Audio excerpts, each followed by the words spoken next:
And the funeral's also taking place of a 13-year-old boy who died at a motocross track in Sheffield. Scott Conway suffered severe chest injuries when he collided with another rider at the city's SIMX track in Ecclesfield a week ago. The track has since been closed until health and safety officials are satisfied that it is safe. And proposals to give every child in Hull free school dinners could be scuppered by councillors. The cost of the scheme, which was given the go-ahead by the government last week, will be debated by Hull City Council this afternoon. Some councillors fear the cost will mean a big rise in council tax. An unexploded World War II shell is being detonated by Navy divers this lunchtime after being found on the North Norfolk coast. The bomb was found on an old target range at home next to the sea near Hunstanton. Well, the area was used during the war for practice, with shells being fired to hit targets at sea. The Ministry of Defence has stressed that the shell poses no danger to the public. Police in Pontefract say they're concerned for a teenager who's vanished 11 days ago. 19-year-old Julie Curran was last seen by her sister in Hemsworth nearly 2 weeks ago. She never has gone missing before, and police want to hear from her and anyone who may know her.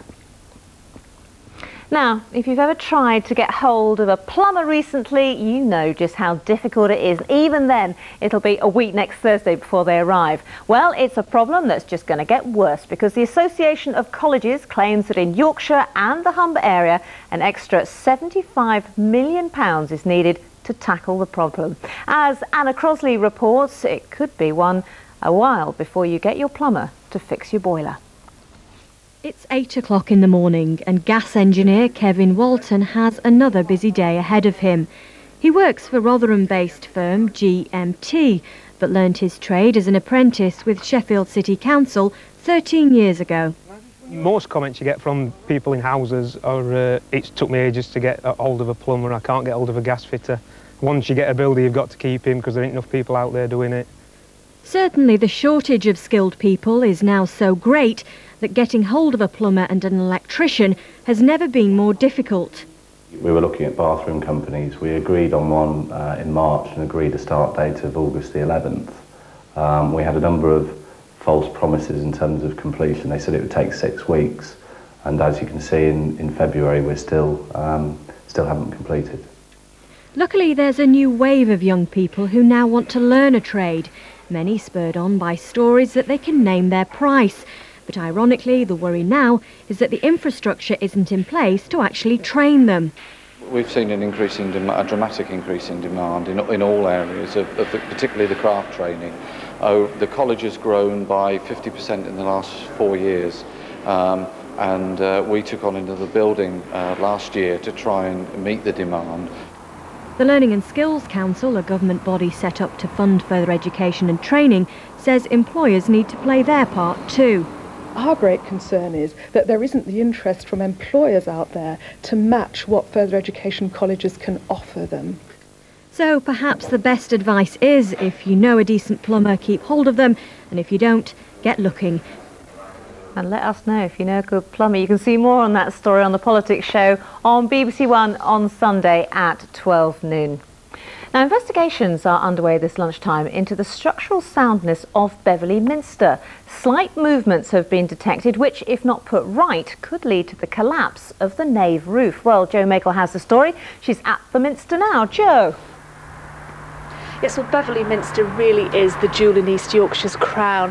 In a building this age, some of it's the 14th century, you'll expect there to be some problems. But Ross Allenby, who's the Minster surveyor, is going to tell me now about some of the more recent findings. Well, the most recent investigation we've been carrying out is in the movement in the nave roof, which is small at this stage but ongoing, and that is the cause of the concern at the present time.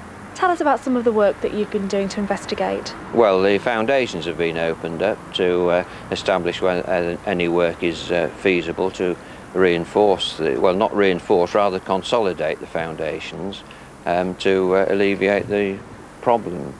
How big a potential problem could it be? Well, if it progresses over a long period of years, of course, it could become very serious, and that is why the trustees are taking this action now, hopefully to nip it in the bud, as it were. Ross, thank you very much for joining us.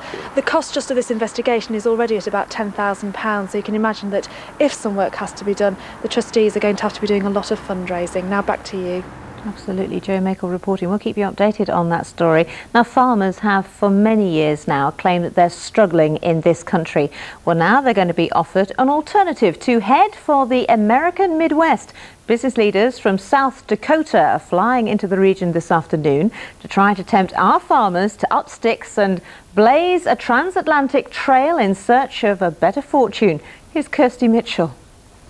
Organic dairy farmer Tom Rawson is just 25 years old, but he's been in the business long enough to know that it's struggling. Now he thinks it might be time to go west to the wide open spaces of South Dakota, where there are lower taxes and higher profits. The UK dairy industry's just gone into meltdown really, and the price that we get for our product just decreasing all the time. So people from South Dakota are saying they're promising to give us a higher milk price if we go and set up business over there. The state, which borders the Rocky Mountains, says it needs an extra 65,000 cows to meet the milk demands of an expanding industry, and it wants Yorkshire farmers to supply them. We're very committed to expanding our livestock industry in this state, and in particular dairy. And unfortunately, we don't have enough young South Dakota people that wanting to get into dairy enterprises. Tom will be among many at a meeting tonight in Wakefield to discuss the venture. A dairy tour of the state follows, and if he's convinced, Tom could soon be on his way to South Dakota. Big step. Now then, let's get on and have a look at the football. The Leeds United say that they are outraged at the Australian Soccer Association's decision to stop Mark Viduka playing in Saturday's match against Manchester United. United are considering legal action against the move, while the player himself says, well, he's extremely disappointed. Viduka pulled out of an international friendly in Venezuela, saying he was injured, but the ASA were unhappy and the explanation, and they have used a rule that bans the striker from playing for 5 days after the game he's missed. Well, meanwhile, Scarborough's former loan player Ashley Sestanovic has been included in the first ever team of the FA Cup. The midfielder was named as player of the round for his performance against Port Vale. He'll attend the FA Cup final in May and join a parade of the other winners. Sestanovic is now back with his club Sheffield United. Now, a man from Bolton-on-Dearne who's been protesting for the last 50 days by living in a portable toilet has ended his sit-in this lunchtime. Peter Finnegan has been protesting at the lack of money to build children's hospices in the region. He's been sitting in an outdoor loo in his garden since New Year's Eve, taking an exercise break every 24 hours, and the 1,000-hour protest has just ended. He's got to be relieved, hasn't he? Now then, let's just have a look at the weather. Lisa's here, and it's nice and bright at the moment, but it is going to get colder, isn't it? It certainly is. We do have to pay for it in some way, don't we? But yes, we do have plenty of sunshine across the region. If we look at the satellite picture, we can see there's a bit of cloud to the north and west of Harrogate, and throughout the morning, cloud has been pushing its way inland across Lincolnshire and the North Midlands. That is the way it's going to stay through much of the afternoons, and bright or sunny spells, and it will stay dry, but really feeling quite chilly. Temperatures in Fylingdales at the moment only 5 degrees, but up to 8 through parts of the Vale of York. Now, through this evening, a bit of cloud is going to start to develop towards the coastline, pushing its way inland again across parts of the North Midlands. And as we go through the nights, that could give us the odd spot of rain, but dry for most of us.